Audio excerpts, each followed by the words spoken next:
Jusque-là, nous sommes à 7 mois.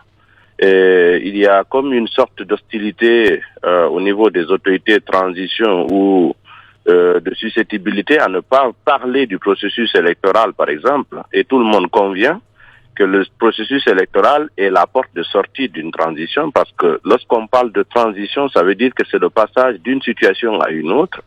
Et ce passage ne peut se faire que par le processus électoral pour un retour à l'ordre constitutionnel. Et nous avons entendu des prises de parole des responsables, pas les moindres de la transition, qui font croire que la priorité des Guinéens, ce ne sont pas les élections. Ça, c'est un discours déjà qu'on entend partout où les autorités de transition ont envie de s'éterniser. On entend ça au Mali, on entend ça dans beaucoup d'autres pays. Donc c'est un discours qui est du réchauffé. Alors qu'on n'a pas fait un sondage pour savoir auprès des Guinéens qu'est-ce qu'ils veulent ou qu'est-ce qu'ils veulent pas. Alors, nous sommes des acteurs politiques. Nous sommes organisés au regard de la loi. Nous avons l'autorisation d'exercer.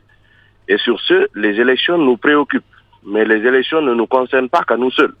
Les élections concernent d'abord les électeurs, c'est-à-dire la population.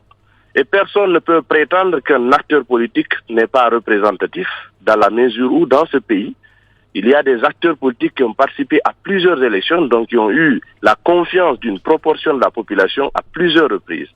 Et nous avons comme objectif de contribuer à ramener la Guinée dans un processus normal pour que ce pays puisse tirer les enseignements des échecs précédents et qu'on aille de l'avant. Le CNRD ne veut-il pas entendre parler d'élections? C'est en tout cas ce qu'on pourrait tirer de cette sortie médiatique du président du modèle. S'exprimant sur la situation sociopolitique de la Guinée chez nos confrères de Mirador, Aliou Ba a fustigé le manque de dialogue politique entre les différentes parties prenantes. Le chef du parti modèle dénonce un projet visant à manipuler les acteurs politiques. Aliou Ba regrette également le fait que la transition guinéenne s'éternise. Déjà 7 mois depuis que le CNRD est aux affaires, mais jusque-là, rien n'est connu du chronogramme électoral. Et pourtant, une grande partie du peuple de Guinée réclame enfin des élections libres, crédibles et transparentes afin d'élire un président démocratiquement. Oui, naturellement, un refus de créer un cadre idéal de concertation, de dialogue, de discussion, qu'on puisse avancer sur les sujets importants. À chaque fois qu'on a rencontré les autorités de transition à travers le ministère de l'administration du territoire, et la question lui-même, il l'avait dit à l'issue des dernières rencontres qu'il a eues avec les différentes coalitions, que la question simple qu'on nous a posée, c'est de savoir quel type de cadre de dialogue nous voulons. Nous avons tous été très clairs. Les coalitions qui ont été rencontrées ont répondu de façon claire que nous voulons un cadre de dialogue strictement politique. Parce que les questions à évacuer sont des questions essentiellement politiques. Avec la participation des acteurs que nous avons clairement identifiés, à l'occurrence les acteurs de la société civile pour participer en termes de témoignages, les acteurs du G5, c'est-à-dire le groupe des ambassadeurs qui ont l'habitude d'accompagner la Guinée dans le processus électoral et dans les processus politiques, le ministère de l'administration du territoire, le gouvernement, et ainsi que le CNT, pour que toutes les décisions qui méritent d'être transformées en loi, c'est-à-dire qu'on légifère là-dessus, que ces décisions-là soient prises en compte et que le CNT en prenne charge. C'est dommage de constater qu'en Guinée, les détenteurs du pouvoir ne tirent jamais les enseignements des échecs de leurs prédécesseurs pour éviter le même sort. En fait, l'ancien régime a passé l'essentiel de son temps à combattre l'opposition en utilisant les moyens les plus cyniques. Tous ces actes et propos étaient motivés par des considérations de politique politicienne, nomination des transhumants politiques, promesses populistes et fallacieuses, fabrication et entretien d'opposants fantoches.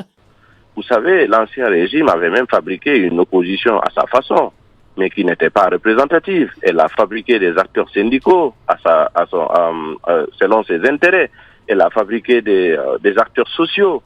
Mais tout ça a abouti à quoi? On ne peut pas isoler une classe politique représentative, parce que derrière chaque acteur politique, c'est une proportion importante de la population. Donc, le plus souvent, les gens font l'erreur de définir la classe politique selon quelques noms qu'ils peuvent citer. Ce ne sont pas les noms des individus, c'est tous ceux qui sont derrière eux. Lorsque vous arrivez à avoir 30% de l'électorat, par exemple, c'est que veut dire que vous avez 30% du corps électoral du pays et 30% appliqué sur 5 millions de personnes. La classe politique n'a pas dit qu'elle se réserve l'exclusivité de la définition de la durée. Jamais. Moi, je n'ai jamais participé à une réunion où cela s'est discuté. Mais nous avons dit que nous avons notre rôle à jouer lorsqu'on parle de la durée. Mais il faut bien entendu définir les étapes qui sont les plus essentielles de la transition. C'est justement à travers ces étapes-là qu'on pourra faire de la simulation de délai. On peut savoir, par exemple, pour la mise en place d'un organe de gestion des élections, qu'est-ce qu'il nous faut? Combien de temps il nous faut? De quoi avons-nous besoin comme soutien? Deuxièmement, parlant de la Constitution, parce que l'élection, le processus électoral a deux volets. Il y a le volet législatif, c'est-à-dire les textes qui gèrent le processus, qui couvrent le processus. Il y a le volet opérationnel, c'est-à-dire l'ensemble des éléments techniques sur le terrain sur lesquels nous allons fournir de l'effort.